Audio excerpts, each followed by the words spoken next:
Vou dar início então à apresentação da comunicação Recurso a Focus Group para a identificação de percepções sobre riscos naturais. O meu nome é Rita Ferreira Anastácio e represento então a equipa que desenvolveu este estudo e venho aqui então apresentar os resultados. O objetivo então desta comunicação é apresentar a técnica de pesquisa que utilizámos no projeto ClimRisk, em que envolveu a comunidade local e utilizámos a técnica Focus Group e vamos então aqui apresentar os resultados obtidos da aplicação desta técnica. Em termos metodológicos, utilizámos então a técnica Focus Group com o intuito de discutir os temas em ambiente de grupo heterogéneo e de pessoas, onde existe um moderador que apresenta as questões, modera e estimula o debate entre os participantes do grupo Focus Group. Depois, as interações entre os participantes do grupo são registadas por meio de gravação e também por escrito e no final de cada sessão Focus Group é sempre pedido que discutam os assuntos abordados com os amigos, os familiares, a comunidade, para que possamos enriquecer com outros contributos o nosso projeto. E depois, nas sessões seguintes, podemos também discuti-las. Para este projeto foram então criados 3 grupos, pertencentes cada um a um município, o município de Ferreira do Zezer, Orém e Leiria, e a dimensão dos grupos não era superior a 10 elementos. Para escolhermos então os participantes, foram definidos critérios, um jovem entre os 18 e os 25, um reformado, um elemento de poder local, um professor, um elemento sem habilitações académicas, um elemento pertencente a uma associação, a uma coletividade, um padre e alguém que estivesse relacionado com a atividade económica do município e tivesse ligado diretamente ao ambiente. Sendo assim, foram definidas as pessoas mais representativas da comunidade perante estes critérios pré-definidos. Aqui temos um exemplo então de uma sessão, da primeira sessão de Focus Group, a constituição dos grupos de trabalho, o grupo de pessoas proativas e respeitadas na sua comunidade e depois a nossa equipa de investigação elegeu um moderador, 2 observadores e um facilitador que assegura os aspectos logísticos e técnicos. Vou agora apresentar-vos e descrever-vos um pouco estas sessões e os resultados obtidos nessas sessões. A primeira sessão teve o objetivo de fazer a identificação dos riscos naturais, apresentámos o projeto ClimRisk e o funcionamento das sessões, e a primeira atividade consistiu em identificar os riscos naturais de maior relevância para cada um dos concelhos, também envolvendo as pessoas e as suas experiências pessoais e profissionais nestas áreas e, nomeadamente, perceber qual era a sensibilidade e o conhecimento destas pessoas da comunidade perante a floresta, portanto, perante os riscos, os incêndios, as inundações relacionadas com os rios, os deslizamentos de terra relacionados com as encostas, a erosão costeira relacionada com o mar, secas, temperatura e chuvas, poluição da água, rios. E foi solicitado a cada um dos membros do grupo que ordenassem 3 níveis de prioridade, justificando as suas decisões.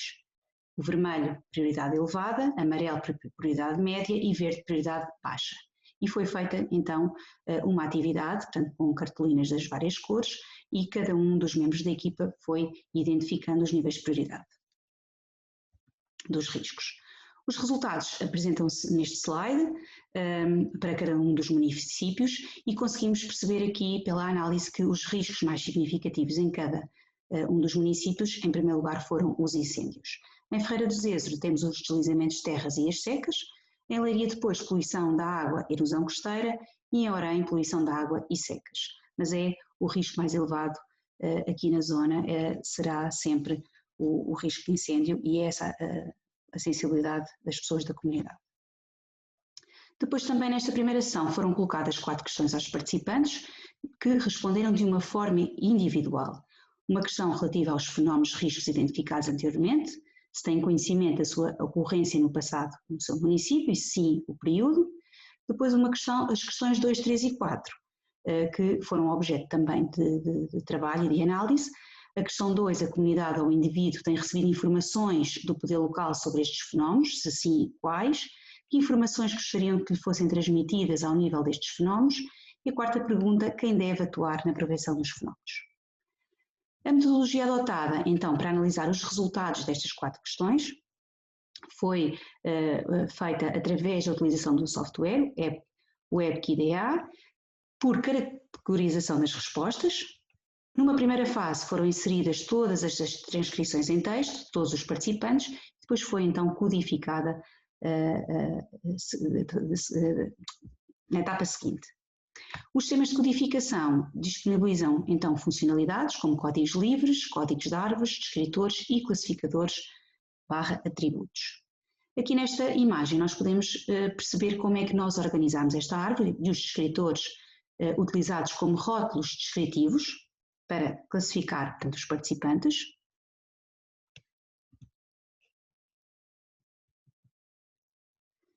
E aqui nesta figura conseguimos perceber os resultados deste processo de categorização, portanto, com os códigos de árvores obtidos, a hierarquização das respostas em códigos e subcódigos.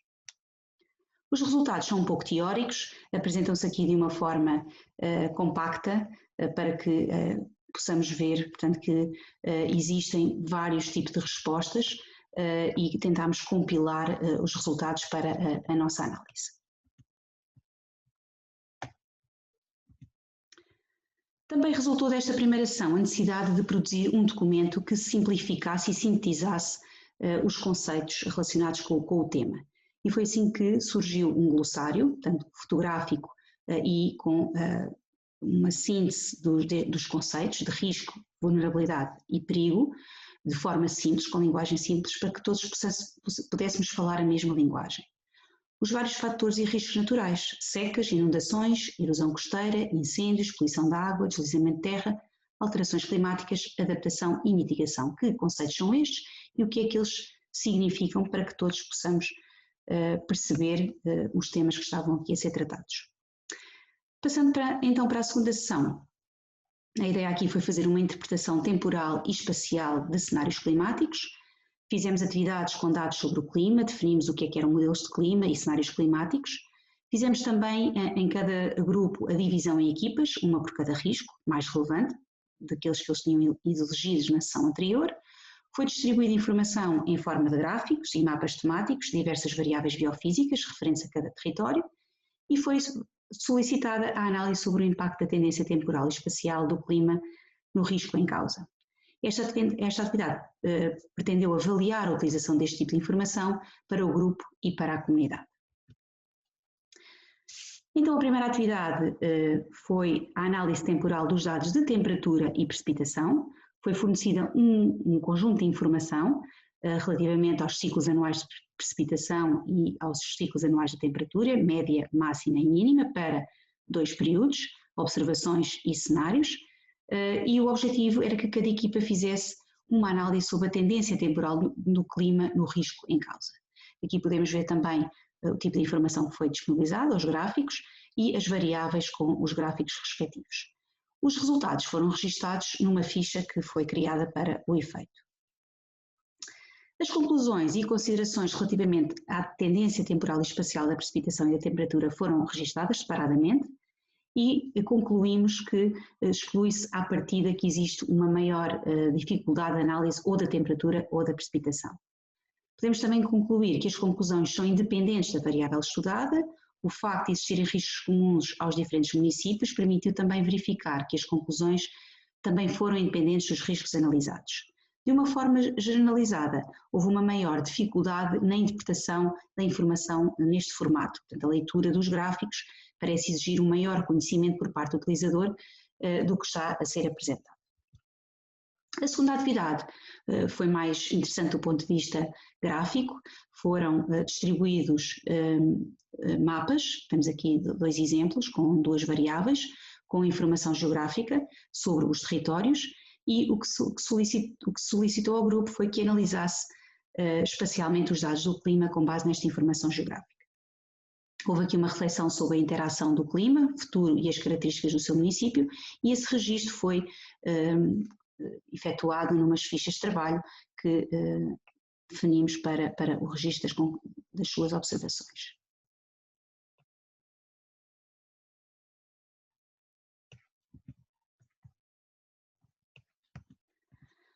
Verificou-se então aqui nesta sessão que esta análise foi muito mais fácil de realizar, os participantes estavam mais familiarizados com a informação em forma de mapas, o facto da informação também estar relacionada com o seu território foi determinante para a melhor interpretação da tendência do risco, porque existia esse conhecimento, e as conclusões que as equipas registavam foram sendo melhoradas à medida que a atividade avançava.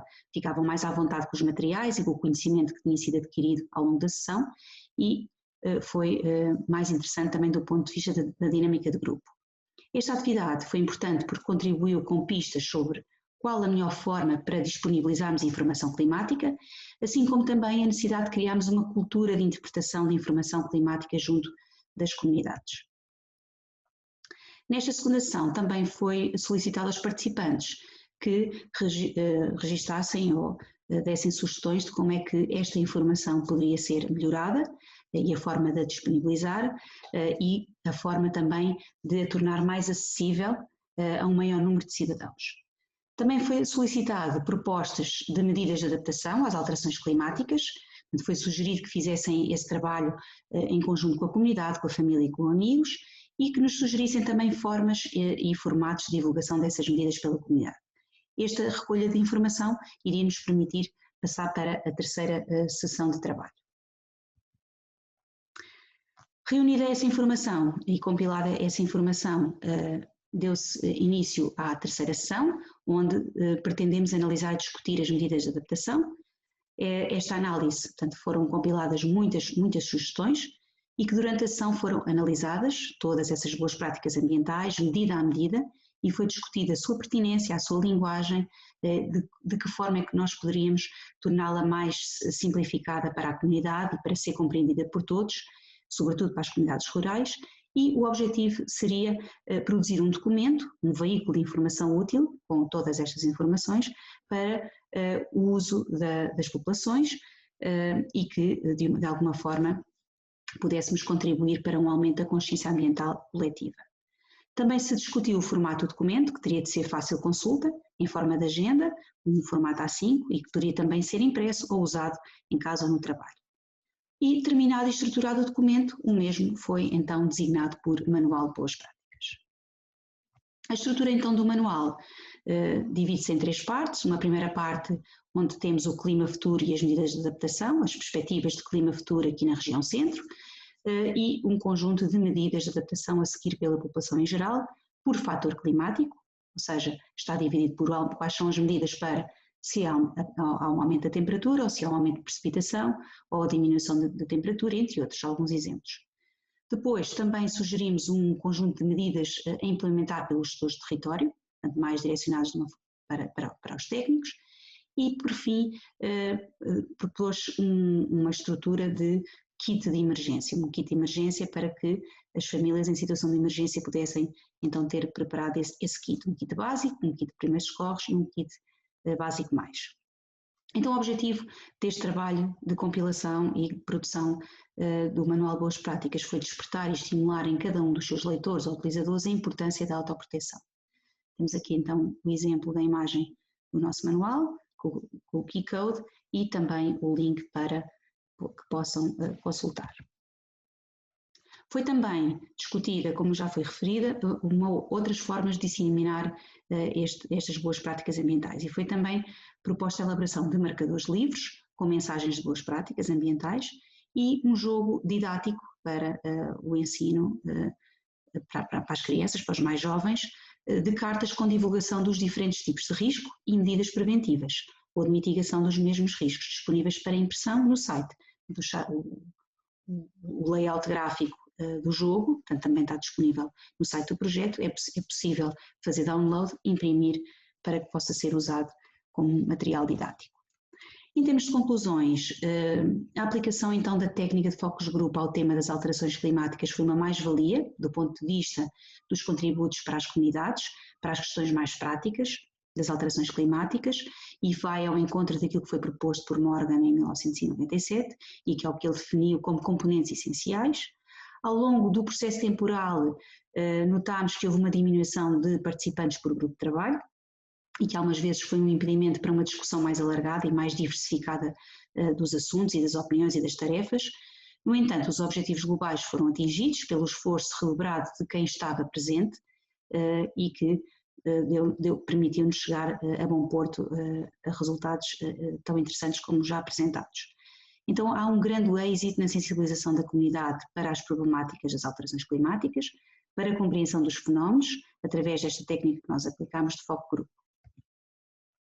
Foi possível também discutir a temática nos vários grupos de trabalho, aprender a ler e trabalhar indicadores climáticos com a comunidade, assim como dar contributos para a elaboração deste manual produzido e para as diversas formas que utilizamos para disseminar os resultados.